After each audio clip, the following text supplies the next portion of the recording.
ஷாலும் கர்த்தருடைய நாமம் மகிமைப்படுவதாக.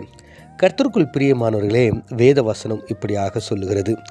அங்கே தான் முன்பு செய்து வந்தபடியே தினமும் 3 வேளையும் தன் தேவனுக்கு முன்பதாக முழங்கால் படியிட்டு ஜெபம் பண்ணி ஸ்தோத்திரம் செலுத்தினான். தானியேல் 6:10. கர்த்தருக்குள் பிரியமானவர்களே, நீங்களும் நானும் வாசித்து தியானிக்கப் போகின்ற இந்த வேத வசனம் ஆழ்ந்த சத்தியத்தை நமக்கு கற்றுக் கொடுக்கிறது. தானியேல் என்கிற தேவ மனிதனை நீங்கள் எல்லோரும் அறிந்திருக்க வாய்ப்புகள் உண்டு. அவர் ஒரு அடிமையாய் தன்னுடைய தேசத்திலிருந்து புறஜாதிகள் அல்லது புற மதத்தவர்கள் வாழுகின்ற பாபிலோன் தேசத்திற்கு அவரை அடிமையாக கொண்டு சென்றார்கள். அங்கே ஆண்டவருடைய பெரிதான கிருபையினால் அவருக்கு ஒரு சில அழகான அணுகுமுறையான காரியங்கள் அவருக்கு நடந்தது. அதாவது அரசருடைய அரண்மனையில் ஒரு உன்னதமான ஒரு பணி அவருக்கு கிடைத்தது. ஆனால் மற்ற விஷயங்களில் அவருக்கு அந்த அளவுக்கு எல்லாமே சுலபமாய் அழகாய் அமைந்ததா என்று நாம் சிந்திக்கும் பொழுது அது அவ்வளவு எளிமையாய் அமையவில்லை. அதே விதமாக எளிதாயும் அமையவில்லை. அவர் மிகவும் கஷ்டப்பட்டார். அநேக இடங்களில் அவர் தேவனுடைய பாரத்தை சுமந்தவராய் அவர் இருந்தார்.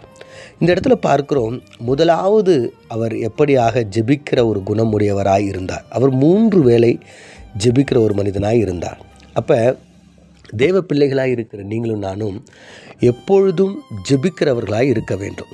நம்முடைய முகமோ, நம்முடைய குரலோ, நம்முடைய முழங்காலோ எதுவும் புதியதாய் இருக்கக்கூடாது. அது தேவனுக்கு பழக்கமானதாய் அல்லது தேவனுக்கு அது அனுபவம் வாய்ந்ததாய் இருக்க வேண்டும். உங்களுடைய குரலை தேவன் தினமும் கேட்டிருக்க வேண்டும்.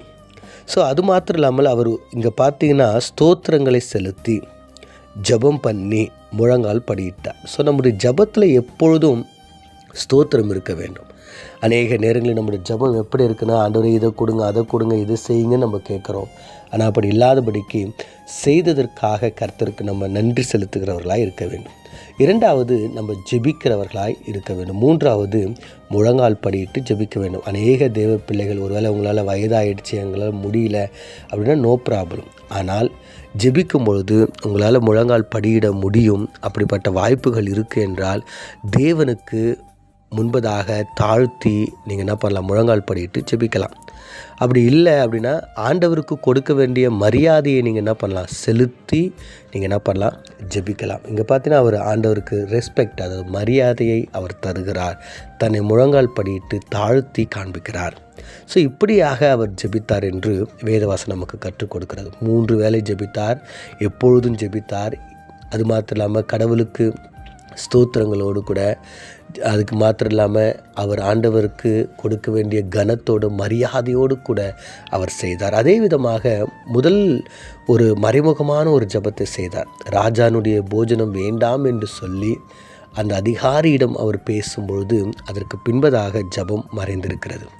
9வது அதிகாரத்தில் பார்க்கும்போது தானியேல் தனக்காக அல்ல, தேசத்தின் மக்களுக்காகவும் தீர்க்க தரிசன வார்த்தை நிறைவேறும்படியாகவும் அவர் ஜெபித்து அதற்காக பதிலை பெற்றுக்கொண்டார். 21 நாட்கள் 3 வாரங்கள் அவர் உபவாசித்து ஜெபித்தார். பாருங்கள், இந்த ஜெபம் எல்லாமே அவருக்காகவோ அவருடைய குடும்பத்திற்காகவோ அவர் ஜெபிக்கவில்லை.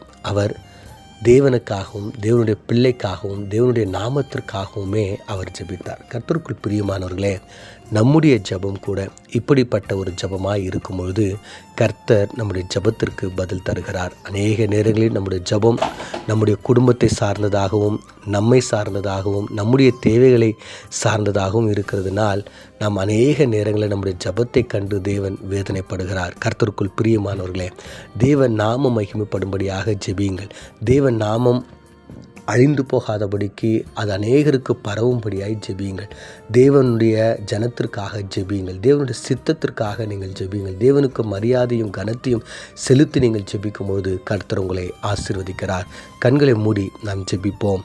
எங்களை அதிகமாய் நேசிக்கிற எங்கள் பரலோக தகப்பனே, நாங்கள் வாசித்து தியானித்த அந்த வேத வசனத்தின் பிரகாரம் தானியேல் ஆண்டவரே உம்முடைய சித்தம் நிறைவேற வேண்டும் என்று அவர் ஜெபித்தார் ஆண்டவரே. ராஜபோஜனம் எனக்கு வேண்டான்னு சொல்லிட்டு ஆண்டவரே, அந்நிய தெய்வங்களை நான் நமஸ்கரிக்க மாட்டேன்னு சொல்லிட்டு ஆண்டவரே அவர் ஜெபித்தார் ஆண்டவரே.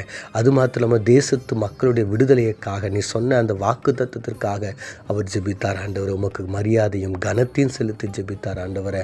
ஸ்தோத்திரங்களை செலுத்தி ஜெபித்தார். அப்படியாக நாங்களும் ஆண்டு தானியேலை முன்மாதிரியாக வைத்து அப்படிப்பட்ட ஜெபங்களை நாங்கள் செய்து ஆண்டவரை ஜெயத்தையும் ஆசீர்வாதத்தையும் பதிலையும் பெற்றுக்கொள்ள நீர் எங்களுக்கு உதவி செய்யும்படியாய் மீட்பெரும் இரட்சகருமாகிய இயேசு மூலம் ஜெபிக்கிறோம் நல்ல பிதாவே, ஆமேன்.